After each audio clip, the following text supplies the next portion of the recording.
अस्सलाम वालेकुम। मेरा नाम डॉक्टर दानियाल है और मैं सऊदी अरब के अंदर एज ए एमरजेंसी फिजिशियन काम कर रहा हूँ। बहुत से डॉक्टर्स और एमबीबीएस ग्रेजुएट्स मुझसे ये क्वेश्चन पूछते हैं कि हम सऊदी अरब में किस तरह से प्रैक्टिस कर सकते हैं और एज ए जीपी किस तरह से अपना करियर परस्यू कर सकते हैं। तो मैं आज इस वीडियो के अंदर आपको थोड़ा ओवरव्यू देना चाहता हूँ कि सऊदी अरब के अंदर प्रैक्टिस करने के लिए आपको इधर का एक मेडिकल लाइसेंसिंग एग्जाम पास करना होता है जिसका नाम है SMLE, यानी कि सऊदी मेडिकल लाइसेंसिंग एग्जाम। ये एग्ज़ाम जो है आपको पास करना होता है, उसके बाद आपको यहाँ का लाइसेंस मिलता है और उसके बाद आप यहाँ पे एज ए जीपी अपना करियर परस्यू कर सकते हैं और एज ए जीपी प्रैक्टिस कर सकते हैं। इसकी सबसे पहले मैं आपको एलिजिबिलिटी बता दूं कि कौन लोग ये SMLE में अपीयर हो सकते हैं।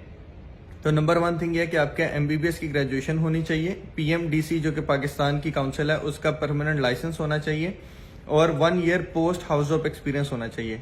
यानी कि एमबीबीएस करने के बाद अगर आप फॉरेन ग्रेजुएट हैं, अगर आपने अपनी डिग्री चाइना, रशिया या किसी भी अदर कंट्री से ली है, तो आपको पहले पाकिस्तान का एग्जाम क्लियर करना होगा। पाकिस्तान का एग्जाम क्लियर करके हाउस ऑफ करके परमानेंट लाइसेंस लेना होगा और हाउस ऑफ के बाद 1 साल का कम से कम आपका एक्सपीरियंस होना चाहिए एज अ मेडिकल ऑफिसर, और वो एक्सपीरियंस आपका क्लिनिकल होना चाहिए। किसी भी टीचिंग यूनिवर्सिटी के अंदर एज अ डेमोन्स्ट्रेटर जो एक्सपीरियंस है वो काउंट नहीं होगा।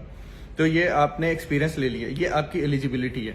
उसके बाद नेक्स्ट मैं आपको बता दूं कि SMLE जो है वो किस किस्म का एग्जाम है। SMLE written computer based written exam होता है, 1 स्टेप सिंगल स्टेप एग्जाम है जो कि 210 MCQs के ऊपर बेस्ड होता है। इसकी ड्यूरेशन होती है 4 आवर्स एंड 45 मिनट्स, जिसमें 30 मिनट्स की ब्रेक होती है और ये 2 पार्ट्स में डिवाइडेड होता है सेम डे में, जिसमें 1 पार्ट जो है वो 105 MCQs का होगा और 30 मिनट्स की ब्रेक के बाद दोबारा से जो सेकंड पार्ट होगा उसमें भी 105 MCQs होंगे। टोटल ये 210 MCQs होते हैं और ये सिंगल डे एग्जाम होता है। इसके जो सब्जेक्ट्स होते हैं वो सारे क्लिनिकल होते हैं, इसमें कोई भी बेसिक सब्जेक्ट्स नहीं होता। क्लिनिकल सब्जेक्ट्स के अंदर इसमें मेडिसिन है, सर्जरी है, गायनी है, पीड्स है और मेडिकल एथिक्स है। ये सब्जेक्ट्स होते हैं इसके। और यूजुअली जो इसके लिए बुक्स यूज की जाती हैं वो USMLE की स्टेप 2 CK यूज की जाती है या फिर USMLE की स्टेप 2 मास्टर द बोर्ड्स जिसको MTB कहते हैं वो यूज की जाती हैं। इसके अलावा अगर आप इसका ओवरव्यू लेना चाहते हैं तो कुछ नोट्स होते हैं SMLE के, आप वो पढ़ सकते हैं या पास्ट पेपर्स या पास्ट MCQs को रिव्यू कर सकते हैं ताकि आपको आइडिया हो सके कि SMLE में किस किस्म के MCQs आते हैं। इसकी अगर हम बात करें कि एग्जाम को बुक कैसे करवाया जाता है और ये कहाँ पे कंडक्ट होता है, तो ये पाकिस्तान में 3 बड़े शहर में होता है, कराची में, लाहौर में और इस्लामाबाद में। सबसे पहले आपने करना यह है कि डाटा फ्लो एक वेबसाइट है जो कि वेरिफिकेशन करती है आपके PMDC के लाइसेंस को और MBBS की डिग्री को। आपने डाटा फ्लो पे अपना अकाउंट बनाना है, ये एक वेबसाइट है। अकाउंट बनाने के बाद आपने अपना PMDC का लाइसेंस अपलोड करना है और MBBS की डिग्री अपलोड करनी है और इसकी वेरिफिकेशन की एक फी होती है, कॉस्ट होती है, वो आपने पे कर देनी है।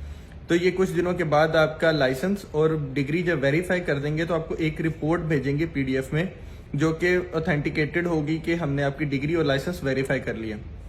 नेक्स्ट स्टेप होगा कि आपने एक वेबसाइट है मुमारिस, उसके ऊपर आपने अकाउंट बनाना है और मुमारिस के ऊपर आपने अपना PMDC का लाइसेंस अपलोड करना है, दोबारा से MBBS की डिग्री अपलोड करनी है। जो डाटा फ्लो की वेरिफिकेशन रिपोर्ट आपको आई थी PDF में जो आपने डाटा फ्लो से ली थी वो अपलोड करनी है और फिर मुमारिस पे आपने अपना जो एक्सपीरियंस लेटर है जिसके ऊपर मेडिकल ऑफिसर का after 1 year of house job का जो एक्सपीरियंस होगा वो minimum 1 year of medical officer का जो एक्सपीरियंस है वो आपने अपलोड करना है।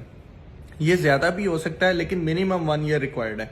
2-3 साल 4 साल जितना भी आपका एक्सपीरियंस है वो सारा काउंट हो जाएगा, लेकिन ये सारा क्लिनिकल होना चाहिए। ये कोई भी एक्सपीरियंस किसी भी NGO के अंदर या किसी यूनिवर्सिटी के अंदर एज ए टीचिंग नहीं होना चाहिए, ये क्लिनिकल होना चाहिए किसी हॉस्पिटल का। उसके बाद अगर हम बात करें तो आती है एलिजिबिलिटी कोड, यानी कि मुमारिस के ऊपर जब आपने ये सारे डॉक्यूमेंट कर देने अपलोड, उसके बाद आप एलिजिबिलिटी कोड अप्लाई करेंगे। एलिजिबिलिटी कोड होता है फॉर द एग्जाम बुक करने के लिए। वो आपके ये सारे जब डॉक्यूमेंट्स को रिव्यू करेंगे तो रिव्यू करने के बाद फिर वो आपको एक कोड सेंड करेंगे जो कि 1 साल के लिए वैलिड होगा और ये 1 साल के अंदर आप अपना एग्जाम बुक कर सकते हैं। और इसकी नंबर ऑफ अटेम्प्ट्स जो होती हैं वो टोटल 3 अटेम्प्ट्स होती हैं, यानी कि एक एलिजिबिलिटी कोड के ऊपर आप 3 दफा एग्जाम दे सकते हैं। 3 दफा के बाद फिर ये काउंसिल की मर्जी होती है कि वो आपको दोबारा से एलिजिबिलिटी दें एग्जाम की या ना दें। तो बेहतर यह है कि कोशिश करें कि जब आपकी अच्छी तैयारी हो, प्रेपरेशन अच्छी हो, तभी आप एग्जाम को बुक करें वरना अपनी एलिजिबिलिटी को ज़ाया मत करें, नंबर ऑफ अटेम्प्ट्स को ज़ाया मत करें। जब आपका एलिजिबिलिटी कोड आ जाएगा तो फिर वो आपको ईमेल के अंदर एक और लिंक भेजेंगे जो कि pro scheduler for pro matric exam होता है। ये प्रो मैट्रिक एक वेबसाइट है जो कि आपका एग्जाम बुक करती है। ये आप फिर पाकिस्तान की कंट्री सेलेक्ट करके जो भी आपका करीबी सिटी है, लाहौर है, कराची है या इस्लामाबाद है, वहाँ पे आप एग्जाम बुक कर सकते हैं। और एग्जाम ये हर मंथ कंडक्ट होता है। एवरी मंथ में मल्टीपल डेट्स में एग्जाम अवेलेबल होता है। आप अवेलेबिलिटी के अकॉर्डिंग अपनी सीट बुक कर सकते हैं और वहाँ पे जो इनका सेंटर होता है वहाँ जाके आप कंप्यूटर बेस्ड ये एमसीक्यूज का सिंगल स्टेप जो होता है, जो कि एक दिन में हो जाता है, आप ये एग्जाम करेंगे। इसका कोई भी सेकंड पार्ट या वाइवा या ऑस्की नहीं होता, सिर्फ ये रिटन जो एग्जाम है यही इसका टोटल प्रोसीजर है। जब आपका एग्जाम पास हो जाएगा तो फिर आपको ईमेल आ जाएगी कि आपका एग्जाम पास हो गया। फिर वो आपसे फीस मांगेंगे रजिस्ट्रेशन की, जो कि सऊदी काउंसिल की आपको 2 साल की रजिस्ट्रेशन मिल जाती है, जिसके अंदर फिर आप फर्दर रजिस्टर हो जाते हैं सऊदी काउंसिल के साथ एज ए जीपी और आप एलिजिबल हो जाते हैं सऊदी अरब के अंदर अपनी जॉब्स हंट करने के लिए। जब आपको ये रजिस्ट्रेशन मिल जाएगी फिर आप अपनी सीवीज वगैरह जो है वो डिफरेंट हॉस्पिटल्स में सेंड कर सकते हैं या आप सऊदी अरब में खुद जाके भी जॉब सर्च कर सकते हैं। ये फिर एक आगे का पाथवे हो जाएगा कि जॉब किस तरह से सिलेक्ट करनी है। यूजुअली जो सैलरीज हैं जीपीज की सऊदी अरब में इस वक्त जो चल रही हैं वो minimum 6000 Saudi riyal per month है और मैक्सिमम जो है वो 16,000 सऊदी रियाल पर मंथ है, डिपेंडिंग अपॉन कि वो किस किस्म का सेटअप है। पॉली क्लिनिक है, छोटा क्लिनिक है, हॉस्पिटल है, टर्शरी केयर है, किसी कंपनी के साथ आप अटैच हैं या आप किसी साइट को ज्वाइन कर रहे हैं या मल्टीनेशनल कंपनी है, डिपेंडिंग अपॉन योर एक्सपीरियंस और कंपनी की क्या क्रेडेंशियल्स हैं, उसके अकॉर्डिंग ये सारी सैलरी डिसाइड होती है। Thank you.